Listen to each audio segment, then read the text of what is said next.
టీటీడీకి చెందిన శ్రీదేవి భూదేవి కాంప్లెక్స్లలో అసాంఘిక కార్యక్రమాలు జరుగుతున్నాయంటూ తిరుపతి జనసేన నేతలు ఆరోపిస్తున్నారు. దీనికి సంబంధించి తిరుపతి జనసేన ఇన్ఛార్జ్ కిరణ్ రాయల్ సారథ్యంలోని బృందం టీటీడీ సివిఎస్ఓ మురళీకృష్ణకు కంప్లైంట్ చేశారు. పవిత్రమైన తిరుమలలో వైసీపీ నేత సురేష్ మద్యం తాగి అలజడి సృష్టించారన్నారు కిరణ్ రాయల్. సురేష్ పై కఠిన చర్యలు తీసుకోవాలని డిమాండ్ చేశారు.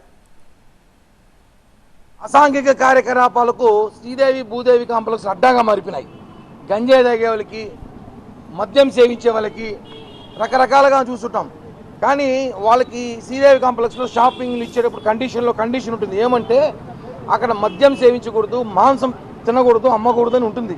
కానీ ఎవరు దాన్ని పట్టించుకోవట్లేదు. బెకాతారు చేసి వాళ్ళకి ఇష్టం వచ్చి నడుస్తున్నారు.